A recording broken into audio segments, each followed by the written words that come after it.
Saudara dikasih Tuhan, selamat pagi. Mari kita berdoa terlebih dulu sebelum kita mendengarkan firman Tuhan, biar Tuhan berikan hikmat kepada kita. Mari kita berdoa. Bapa di surga, terima kasih buat kasih setia Tuhan. Sepanjang minggu ini Engkau telah menolong kami, Engkau menyertai kami, Engkau melindungi kami dan memberkati kami. Hari ini kami tiba saatnya untuk mendengar firman-Mu, biar Tuhan sendiri yang memberikan hikmat. Roh Kudus membawa kami, memimpin kami kepada seluruh kebenaran, supaya kami pada akhir zaman ini kami boleh hidup sesuai dengan kehendak Tuhan. Terima kasih, kami percaya bahwa Engkau hadir tengah-tengah kami, dimanapun kami berada, dan Engkau memberkati semua orang yang mendengarkan firman-Mu pada pagi hari ini. Dalam nama Yesus Kristus kami berdoa dan mengucap syukur. Haleluya. Amin. Saudara-saudaraku yang dikasih Tuhan, saya ingin kembali melanjutkan apa yang saya sampaikan minggu yang lalu. Mari kita membuka terlebih dulu di dalam 1 Korintus pasal yang ke-10. 1 Korintus pasal 10 ayat yang pertama sampai ayat yang ke-10. Dikatakan begini, aku mau supaya kamu mengetahui saudara-saudara bahwa nenek moyang kita semua berada di bawah perlindungan awan dan bahwa mereka semua telah melintasi laut. Untuk menjadi pengikut Musa, mereka semua telah dibaptis dalam awan dan dalam laut. Mereka semua makan makanan rohani yang sama, dan mereka semua minum minuman rohani yang sama, sebab mereka minum dari batu karang rohani yang mengikuti mereka, dan batu karang itu ialah Kristus. Tetapi sesungguh pun demikian, Allah tidak berkenan kepada bagian yang terbesar dari mereka, karena mereka ditewaskan di padang gurun. Semuanya ini telah terjadi sebagai contoh bagi kita, untuk memperingatkan kita, supaya jangan kita menginginkan hal-hal yang jahat, seperti yang telah mereka perbuat. Dan supaya jangan kita menjadi penyembah-penyembah berhala, sama seperti beberapa orang dari mereka. Seperti ada tertulis, maka duduklah bangsa itu untuk makan dan minum, kemudian bangunlah mereka dan bersukaria. Janganlah kita melakukan percabulan seperti yang dilakukan oleh beberapa orang dari mereka, sehingga pada satu hari telah tewas 23.000 orang. Dan janganlah kita mencobai Tuhan seperti yang dilakukan oleh beberapa orang dari mereka, sehingga mereka mati dipagut ular. Dan janganlah bersungut-sungut seperti yang dilakukan oleh beberapa orang dari mereka, sehingga mereka dibinasakan oleh malaikat maut. Ayat 11, semuanya ini telah menimpa mereka sebagai contoh dan dituliskan untuk menjadi peringatan bagi kita yang hidup pada waktu di mana zaman akhir telah tiba. Saudara-saudaraku yang dikasih Tuhan, minggu yang lalu kita telah membahas tentang 2 dosa dari 5 dosa yang dilakukan oleh bangsa Israel, sehingga bangsa Israel ditolak untuk masuk dalam tanah perjanjian.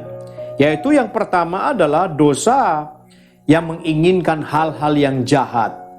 Yang kedua adalah menjadi penyembah-penyembah berhala.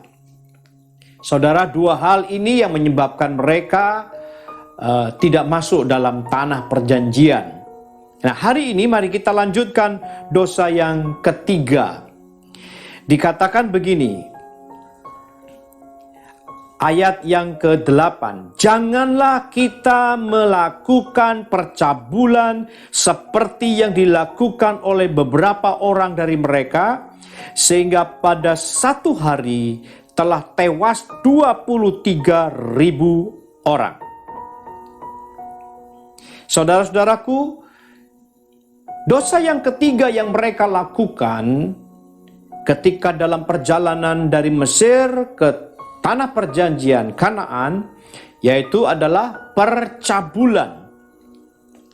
Saudara, referensi dari ayat ini di dalam Bilangan pasal 25 1 sampai yang ke-9 dikatakan begini, sementara Israel tinggal di Sitim, mulailah bangsa itu berzina dengan perempuan-perempuan Moab. Perempuan-perempuan itu mengajak bangsa itu ke korban sembelihan bagi Allah mereka. Lalu bangsa itu turut makan dari korban itu dan menyembah Allah orang-orang itu.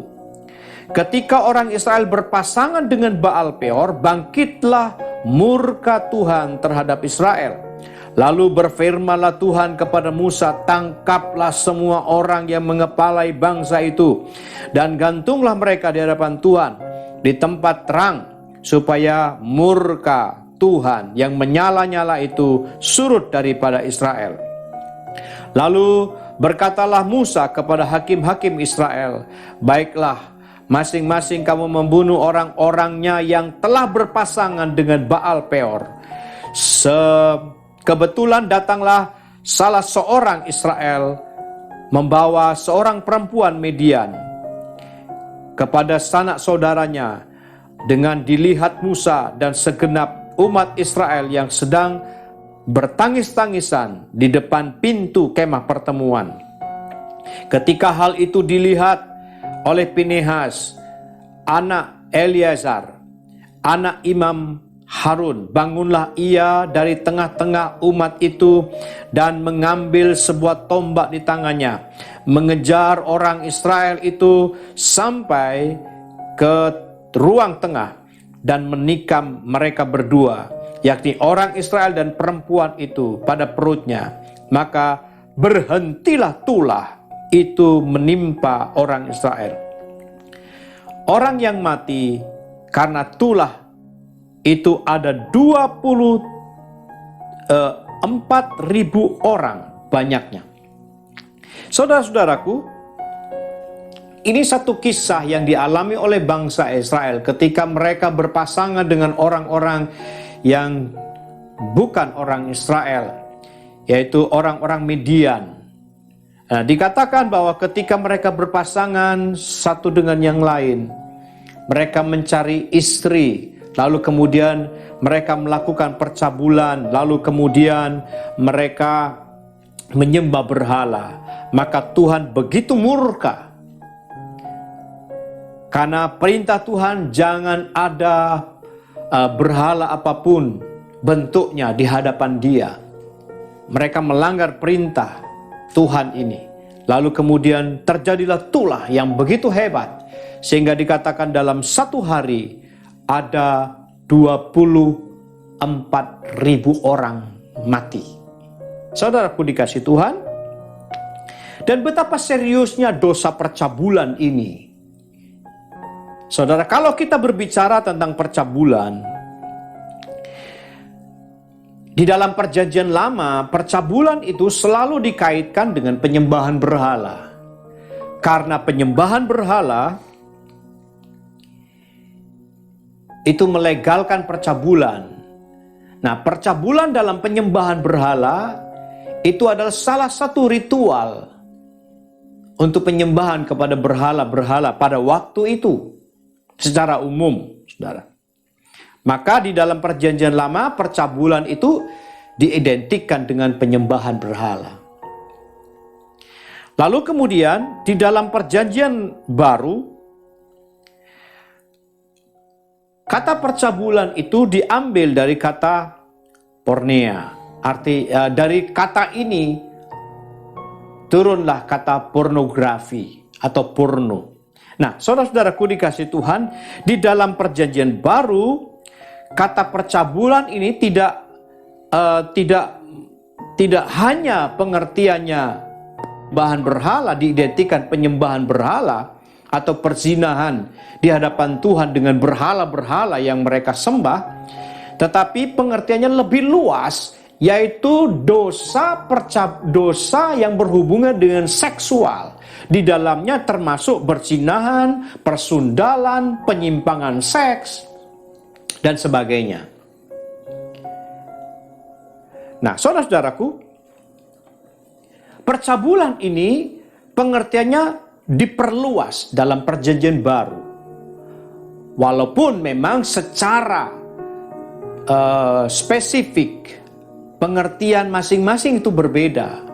Percabulan itu berbeda, lalu kemudian perzinahan itu berbeda pengertiannya, persundalan berbeda, penyimpangan seks berbeda.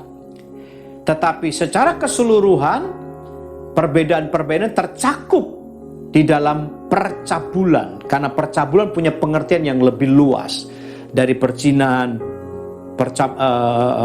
persundalan, dan juga penyimpangan seks yang lain. Saudara-saudara, percabulan pengertiannya adalah perilaku seks di luar hukum. Hukum apa? Yaitu standarnya yang dipakai adalah firman Tuhan. Jadi ketika perilaku seks itu dilakukan di luar hukum, yaitu hukumnya adalah harus dalam pernikahan yang sah dengan lawan jenis dan dengan seiman.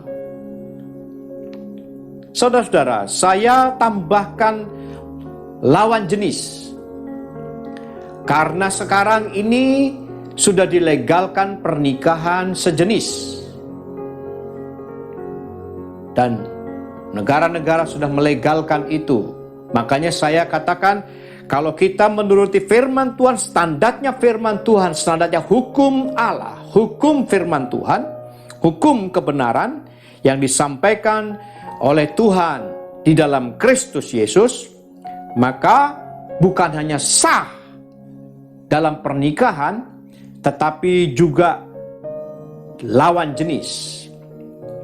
Kemudian seiman, itu standarnya. Saudara-saudara, ketika perilaku seksual, perbuatan seks itu dilakukan di luar itu, maka itu menjadi percabulan, itu dosa. Saudara, apakah itu perzinahan, apakah itu persundalan, semua itu adalah dilakukan di luar hukum yang ada, yaitu di luar firman Tuhan, di luar pernikahan. Saudara-saudaraku yang dikasihi Tuhan, nah, di balik percabulan ada sikap. Jadi percabulan itu jangan dilihat hanya bentuk ekspresi dalam tindakan seksual atau tindakan seks saja, tetapi di balik percabulan itu ada sikap, yaitu sikap ketidaksetiaan dan pikiran yang najis. Saudara, kemudian di balik percabulan itu juga ada roh yang bekerja, yang membuat orang itu akan menjadi terikat. Nah, iblis telah memakai dosa percabulan ini menjatuhkan dan menjerat mayoritas penduduk dunia ini. Saudara-saudara, baik itu tindakan langsung atau dalam pikiran saja. Karena percabulan itu berasal lahirnya dari sikap. Sikap itu di dalam hati kita. Saudara, bukan saja perilaku saya katakan, tetapi pikiran juga bisa menjadi cabul. Kalau kita punya sikap cabul, maka pikiran kita menjadi cabul. Nah, iblis memakai percabulan ini begitu rupa untuk menjerat, menjatuhkan banyak orang, mayoritas penduduk dunia ini, dan menjerat mereka dalam kebinasaan, menyeret mereka dalam kebinasaan, mengikat mereka. Saudara, jadi dosa percabulan begitu serius. Dan saya ingin berkata kepada saudara bahwa tidak ada orang yang kebal dengan dosa percabulan ini. Semua kita digoda dengan percabulan. Tetapi apakah kita jatuh atau tidak, itu tergantung keputusan kita. Saudara-saudara, jadi saya katakan betapa seriusnya dosa percabulan ini. Dan mungkin di neraka nanti penghuninya itu banyak orang-orang cabul. Saudara-saudara, pada akhir zaman di mana kita sekarang ini, kita akan lebih mudah terjatuh dalam dosa percabulan ini. Karena godaan percabulan ada di mana-mana, ada di sekitar kita, melalui sosial media yang kita punyai. Bukan hanya itu saja, tetapi juga sistem dunia ini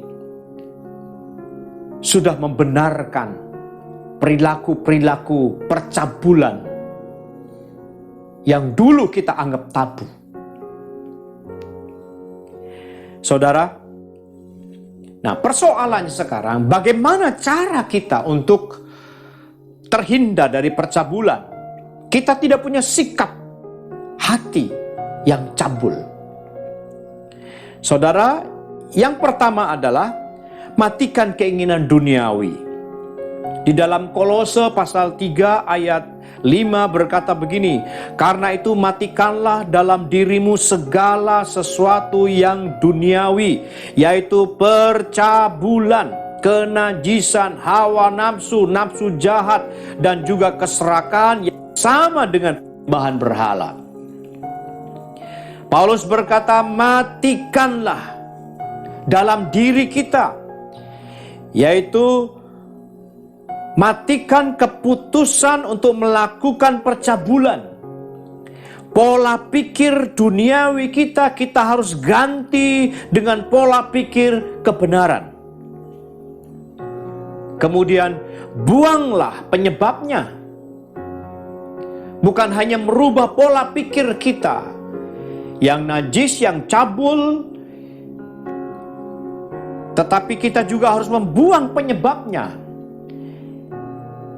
Dan ini merupakan tindakan. Saudara, ketika kita mematikan hawa nafsu kita, nafsu percabulan itu, sebetulnya kita sedang memikul salib. Saudara-saudaraku yang dikasihi Tuhan, kalau kita melihat di dalam Matius pasal 5 ayat 29 sampai 30 berkata begini, maka jika matamu yang kanan menyesatkan engkau, cungkillah dan buanglah itu. Karena lebih baik bagimu jika satu dari anggota tubuhmu binasa, daripada tubuhmu dengan utuh dicampakkan ke dalam neraka. Dan apabila tanganmu yang kanan menyesatkan engkau, penggallah dan buanglah itu. Karena lebih baik bagimu jika satu dari anggota tubuhmu binasa, daripada tubuhmu dengan utuh masuk neraka. Jadi yang pertama adalah mari kita korbankan keinginan-keinginan duniawi. Tanpa pengorbanan keinginan-keinginan duniawi, kita tidak bisa lepas dari percabulan. Kemudian yang kedua adalah di dalam 1 Korintus pasal yang ke-6 ayat 18 berkata begini, jauhkanlah dirimu dari percabulan. Setiap dosa lain yang dilakukan manusia terjadi di luar dirinya, tetapi orang yang melakukan percabulan berbuat dosa terhadap dirinya sendiri. Paulus berkata, memberikan nasihat kepada jemaat yang di Korintus dan kepada kita semua, jauhkanlah dirimu. Artinya, kata aslinya, larilah. Saudara, kita harus lari. Kita harus tinggalkan. Kita tidak boleh dekat. Bukan hanya mematikan, tetapi kita harus lari. Kita harus menghindar. Karena itu, mari kita menjauhkan diri dari tempat-tempat dan penglihatan yang menggoda kita dalam percabulan. Saudara, mari kita bersama-sama menjauhi, membuang semua yang memicu kita untuk jatuh dalam percabulan. Saudara-saudara, saya tadi berkata bahwa dosa percabulan pada akhir zaman ini membuat kita gampang jatuh dalam dosa ini. Karena ada di sekitar kita. Saudara-saudaraku yang dikasihi Tuhan, kita semua, hampir mayoritas penduduk dunia ini, atau penduduk Indonesia, atau jemaat orang Kristen, pegang HP,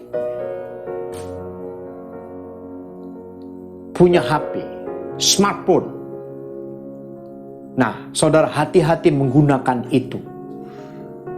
Karena itu bisa menggoda kita untuk jatuh di dalam percabulan. Yang pertama, pikiran kita dirusak. Keinginan kita distimulasi. Lalu kemudian kita melihat. Setelah melihat kita kecanduan, kita akan berbuat dosa percabulan. Karena itu mari kita berkorban. Gunakan HP saudara, smartphone saudara, untuk hal-hal yang membangun rohani. Saudara, hindari hal-hal yang membuat kita jatuh di dalam dosa. Saudara, itu dosa yang ketiga yang membuat bangsa Israel ditolak masuk dalam tanah perjanjian.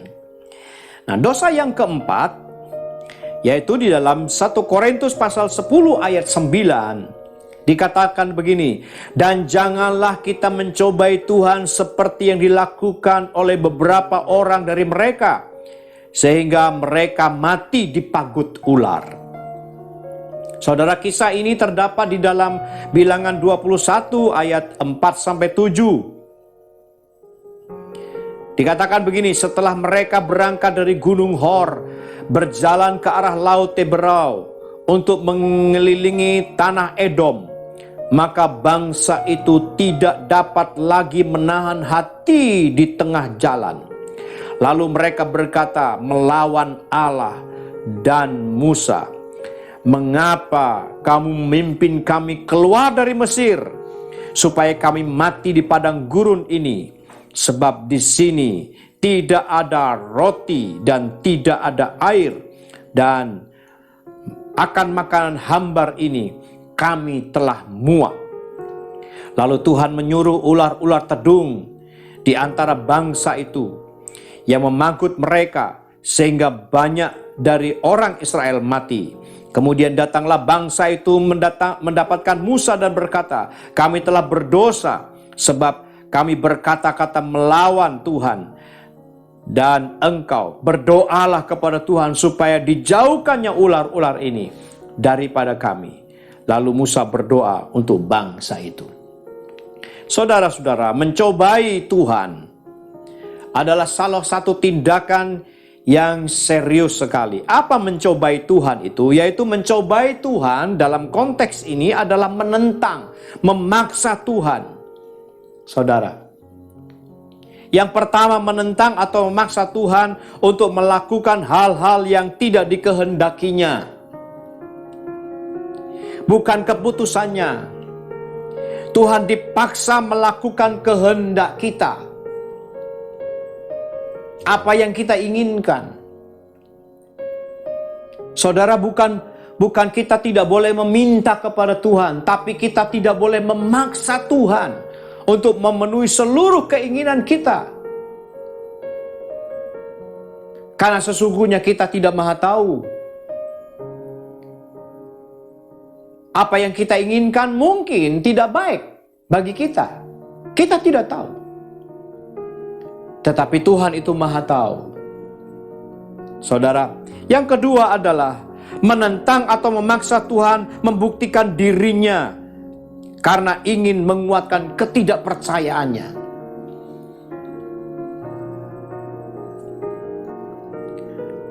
Saudaraku dikasih Tuhan, berbeda dengan membuktikan diri. Tuhan diminta membuktikan dirinya, menyatakan kemuliaannya, agar iman dan pengenalan kita makin lebih meningkat, makin lebih baik. Itu berbeda, itu tidak mencobai Tuhan. Saudara, atau mungkin kita meminta bukti apakah ini kehendak Tuhan atau bukan. Saudara, itu bukan mencobai, tetapi mencobai Tuhan itu adalah karena dasarnya ketidakpercayaan kita, kita minta bukti untuk menguatkan bahwa Tuhan tidak bisa mengabulkan. Contoh, saudaraku dikasih Tuhan. Contoh, kalau misalnya kita tidak percaya bahwa Yesus adalah Tuhan, lalu kemudian kita membuktikan bahwa Yesus itu bukan Tuhan, dan kita berkata, kita berdoa, Tuhan, kalau Engkau memang Tuhan, jadikan batu ini jadi emas. Lalu kemudian Tuhan tidak mendengarkan, Tuhan mengabaikan ocehan kita, dan batu tetap jadi batu, tidak menjadi emas. Lalu kita berkata, nah betul kan? Makanya Yesus itu bukan Tuhan. Buktinya dia tidak bisa menjadikan batu itu jadi emas. Saudara, itu menentang. Saudara-saudaraku yang dikasih Tuhan, tetapi kalau kita meminta Tuhan menyatakan kemuliaannya, menyatakan diri di tengah-tengah kita, supaya kita makin mengenal Dia, makin sungguh-sungguh mengasihi Dia, punya iman, saudaraku. Dan ketika kita berdoa, Tuhan nyatakan kemuliaan-Mu, nyatakan kuasa-Mu Tuhan, saudara, lalu kemudian Tuhan melakukan apa yang Dia kehendaki, bukan yang kita kehendaki. Saudaraku dikasih Tuhan, nah, di balik mencobai itu ada sikap menentang Tuhan karena ketidakpercayaan dan egoisme. Jadi, mari kita bersama-sama menghindari dosa ini. Saudara, dalam kesulitan-kesulitan kita, dalam ketidaknyamanan kita, dosa ini akan merongrong kita untuk diwujudkan dengan perkataan Buddha. Seperti pada waktu dia mencobai Yesus, pada waktu dia lapar, setan ingin menggoda supaya Yesus jatuh dalam dosa mencobai Tuhan Allah. Hati-hati saudaraku dikasih Tuhan, supaya kita tidak terjebak pada dosa ini. Kemudian yang kelima, dosa yang kelima di dalam 1 Korintus pasal 10 ayat 10 berkata begini, dan janganlah bersungut-sungut seperti yang dilakukan oleh beberapa orang dari mereka, sehingga mereka dibinasakan oleh malaikat maut. Saudara, dosa yang kelima adalah bersungut-sungut. Bangsa Israel berulang kali bersungut-sungut kepada Tuhan dan Musa. Padahal mereka melihat, padahal mereka merasakan, menyaksikan sendiri, mengalami sendiri penyertaan, kuasa dan kemuliaan Tuhan. Tetapi toh mereka masih bersungut-sungut kepada Tuhan. Saudaraku dikasih Tuhan, contoh di dalam Alkitab, di dalam Keluaran pasal 15 ayat 24, di situ diceritakan bahwa mereka bersungut-sungut kepada Tuhan karena mereka kehausan. Mereka bersungut-sungut. Saudara, kemudian Keluaran pasal 16, setelah mereka bersungut-sungut kehausan, lalu kemudian mereka yang kedua adalah Keluaran 16 ayat yang kedua, karena mereka bosan makan mana, kepingin makan daging, mereka bersungut-sungut lagi. Saudara-saudaraku yang dikasih Tuhan, yang ketiga, ini beberapa ayat saja yang saya ingin sampaikan kepada saudara. Bilangan 11 ayat 1, Bilangan 14 ayat yang kedua. Bilangan 11 ayat 1 dan 14 ayat yang kedua. Di situ diceritakan karena nasib buruk, keadaan buruk, kurang menyenangkan, mereka bersungut-sungut kepada Tuhan. Saudara-saudaraku yang dikasih Tuhan, apa itu bersungut-sungut? Jangan sampai kita salah mengartikannya bersungut-sungut. Kalau orang Jawa bersungut-sungut itu berkumis-kumis, bukan itu. Tetapi bersungut-sungut itu artinya ngomel, mengeluh, menggerutu, gerundel, dan juga protes. Karena kondisi atau kenyataan yang dialami tidak sesuai harapan. Saudara, bersungut-sungut itu adalah omelan, menggerutu, memprotes karena mengalami sesuatu yang tidak seperti yang dia harapkan. Dirinya tidak nyaman. Saudara-saudaraku dikasih Tuhan, ini yang dialami oleh bangsa Israel. Saudara, sebetulnya kalau bangsa Israel haus, dia minta kepada Tuhan tanpa bersungut-sungut, dia akan berikan air. Kalau dia kekurangan makan, ingin daging, mereka tidak perlu bersungut-sungut protes kepada Tuhan. Minta saja, memohon kepada Tuhan. Tuhan pasti berikan, karena mereka perlu itu. Jadi jangan sampai keadaan tidak nyaman kita, lalu kemudian kita protes kepada Tuhan, kita ngomel kepada Tuhan. Mari kita utarakan itu dengan tulus hati, dengan terbuka di hadapan Tuhan.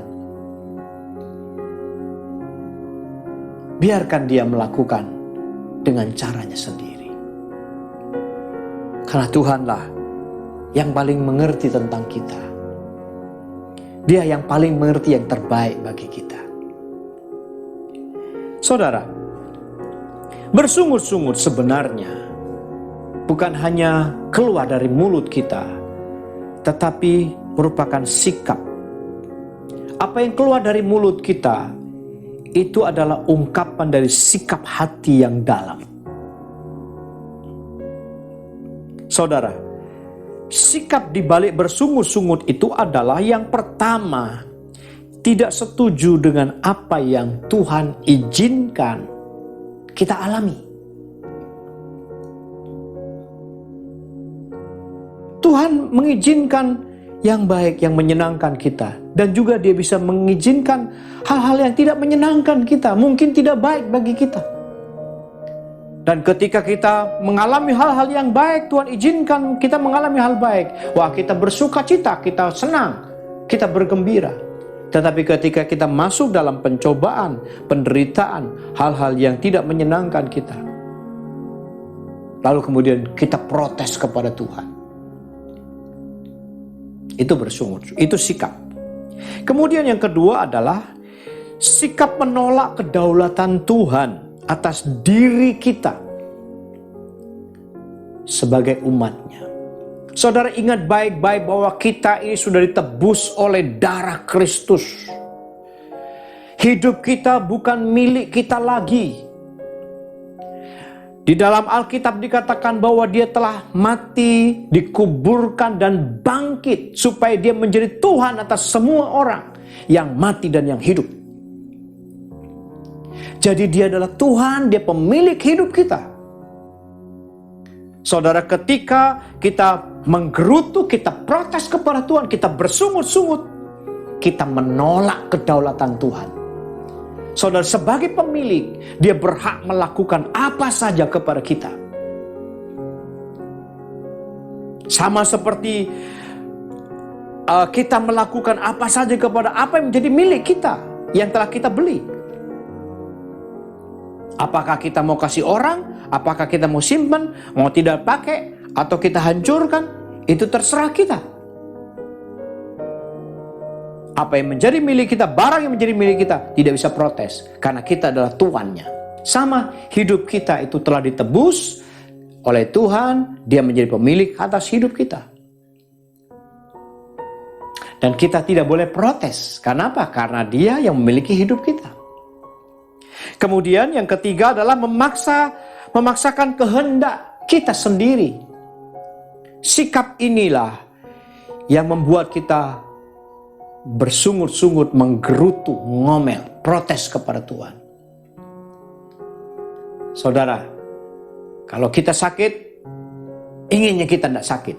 Lalu kita ingin maksakan bahwa Tuhan, sembuhkan saya. Kita ngomel, saudara. Karena kita ingin memaksakan sembuh. Saudaraku dikasih Tuhan, kalau Tuhan izinkan kita sakit, saya katakan Dia punya maksud yang baik untuk kita. Namun kita nggak mengerti. Saudara, kemudian yang keempat adalah sikap tidak mempercayai Tuhan yang memimpinnya, yang memimpin kita. Sama seperti bangsa Israel, mereka protes kepada Tuhan karena sesungguhnya punya sikap tidak mempercayai Tuhan, bahwa Tuhan sanggup memimpin mereka dari Mesir sampai ke tanah Kanaan. Ketika mereka mengalami sesuatu yang tidak enak, yang tidak nyaman, maka terungkap sungut-sungut itu kepada Tuhan. Karena pada dasarnya mereka tidak mempercayai Tuhan. Mereka berpikir perjalanan itu akan mulus, tanpa hambatan, enak. Tidak, semua itu ada proses.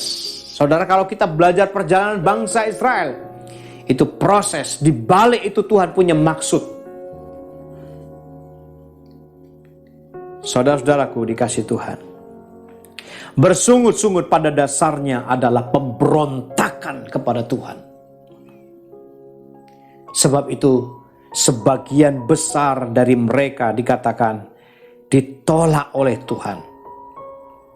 Saudara, ayat 1 Korintus pasal 10 ayat 11 dikatakan begini, semuanya ini telah menimpa mereka sebagai contoh dan dituliskan untuk menjadi peringatan bagi kita supaya yang hidup pada waktu di mana zaman akhir telah tiba. Saudara, jangan sampai karena sungut-sungut kita memberontak kepada Tuhan, lalu kemudian kita ditolak. Saya ingatkan, ini zaman akhir. Sebentar lagi Yesus akan datang kedua kali. Selangkah lagi kita akan menerima janji Tuhan, masuk dalam kerajaannya. Saudara, apalagi, saya katakan apalagi pandemi COVID-19 ini kita tidak bisa prediksi sampai kapan berakhir. Dan itu bisa menjangkit kita sewaktu-waktu. Tuhan bisa pakai COVID ini untuk panggil kita masuk dalam kerajaannya. Karena itu mari kita hidup hati-hati. Jangan sampai kita bersungut-sungut. Nah, bagaimana cara supaya kita tidak bersungut-sungut? Saudara, karena ini dosa yang umum yang bisa terjadi pada siapa saja. Terjadi karena apa? Ketidaknyamanan, hal-hal buruk itu bisa terjadi pada kita. Saudara, mari kita belajar bersama-sama. Ada 3 hal yang harus kita lakukan. Bagaimana cara supaya kita tidak bersungut-sungut? Yang pertama adalah berpikir positif. Saudara nanti baca di dalam Filipi pasal 4 ayat yang ke-8. Saudara, Paulus mengajak kita untuk berpikir positif. Sebab bersungut-sungut itu lahir karena pikiran negatif. Nah, pikiran negatif harus dilawan dengan pikiran positif. Harus diganti dengan pikiran positif. Nah, pikiran itu membentuk kata-kata. Kata-kata membentuk tindakan. Tindakan itu membentuk kebiasaan. Kebiasaan akan membentuk karakter. Saudara, karakter itu yang akan menentukan arah hidup kita. Saudara, jadi awalnya mulai dari pikiran. Berpikirlah positif. Segala sesuatu harus dilihat pertama kali dari pikiran yang positif. Bukan dari sisi negatif. Dari positif dulu. Latih pikiran kita untuk berpikir positif. Kemudian yang kedua, yaitu sadari bahwa hidup kita adalah milik Tuhan. Dan Ia mengatur irama hidup kita. Naik turunnya Tuhan yang mengatur, karena itu irama dalam hidup kita. Dan kalau Tuhan itu membuat kita naik, membuat kita turun, saudaraku, maka hidup kita akan menjadi lebih indah. Coba bayangkan, saudaraku, kalau sebuah lagu itu nadanya datar terus, maka lagu itu tidak enak didengar. Tetapi sebuah lagu itu agak ada irama naik dan turun. Saudara, Tuhan itu yang mengatur irama hidup kita. Percayakan kepada Dia, karena kita adalah miliknya. Kita sudah dibeli dengan darah yang mahal. Saudara, kalau Dia yang memiliki hidup kita, lalu kemudian Dia mengatur irama kita. Apa yang dikatakan di dalam Roma pasal 8 ayat 28. Kita camkan, kita tanam dalam hati kita bahwa Allah itu turut bekerja dalam segala sesuatu untuk datangkan kebaikan bagi kita yang mengasihinya. Saudara, jadi ketika kita mengalami hal-hal yang baik yang menyenangkan kita, Tuhan punya maksud baik di situ. Ketika kita mengalami hal-hal yang tidak menyenangkan, yang buruk bagi kita, Tuhan juga turut bekerja untuk mendatangkan kebaikan bagi kita. Jadi karena Dia pemilik Tuhan yang baik, Dia tidak akan pernah membawa kita turun ke binasaan. Tetapi Dia menyertai kita, lalu kemudian Dia bawa kita naik. Saudara-saudaraku dikasih Tuhan, sadari, kalau kita tidak pernah menyadari ini, maka kita tidak akan pernah terlepas dari dosa bersungut-sungut. Kemudian yang ketiga, apa yang harus kita lakukan? Yang ketiga adalah ingatlah bahwa Tuhan itu telah menganugerahkan keselamatan kepada kita. Mari kita sadari, camkan, ingat baik-baik, tanamkan di dalam hati kita bahwa Tuhan telah memberikan anugerah keselamatan kepada kita. Dengan cuma-cuma Dia berikan kepada kita. Tetapi yang cuma-cuma, yang gratis ini bukan murahan, karena Tuhan harus memberikan dengan cuma-cuma kepada kita. Dia membayarnya dengan harga yang mahal, yaitu nyawanya sendiri dikorbankan, supaya Dia bisa memberikan keselamatan cuma-cuma kepada kita. Saudara, keselamatan yang Tuhan berikan itu tidak ternilai harganya. Masakan Tuhan memberikan nyawanya kepada kita yang paling berharga, dan Dia berikan keselamatan yang tidak ada, yang tidak bisa dinilai dengan apapun juga. Kita tidak bisa mengusahakan, dan orang tidak bisa memberikan kepada kita. Apakah kira-kira Tuhan mau menelantarkan kita? Apakah kira-kira Tuhan ingin berbuat jahat kepada kita? Tidak. Yang terbaik, yang paling berharga Dia sudah berikan kepada kita. Ketidaknyamanan sementara, penderitaan yang sementara, jangan sampai itu menghapuskan keselamatan kekal yang Tuhan berikan dengan cuma-cuma kepada kita. Saudaraku, ketika kita menyadari bahwa anugerahnya yang sangat besar ini, maka dari mulut kita akan keluar ucapan syukur. Sekalipun kita berada dalam pencobaan, penderitaan yang mungkin seakan-akan akan merenggut nyawa kita. Sekalipun kita juga di ujung maut pun, karena nama Kristus, ketika kita ingat keselamatan itu begitu berharga, tidak ternilai harganya, Tuhan sudah berikan kepada kita. Ada kehidupan kekal yang menanti kita. Maka dari mulut kita akan keluar ucapan syukur. Dan kita pasti bertahan dalam penderitaan itu. Saudara, 5 hal yang membuat bangsa Israel ditolak masuk, menimpa mereka, dikatakan sebagai contoh dan peringatan bagi kita. Ditulis untuk mengingatkan kita yang hidup pada zaman akhir ini. Saya ulangi. Yang pertama adalah jangan mengingini hal yang jahat. 2, jangan menjadi penyembah-penyembah berhala. 3, jangan melakukan percabulan. 4, jangan mencobai Tuhan. 5, jangan bersungut-sungut. 5 hal ini membuat kita ditolak masuk dalam kerajaan surga. Hindar, jangan lakukan. Tuhan memberkati saudara. Mari kita berdoa. Bapa di dalam surga, pada pagi hari ini kami bersyukur kepada Tuhan karena Tuhan begitu baik.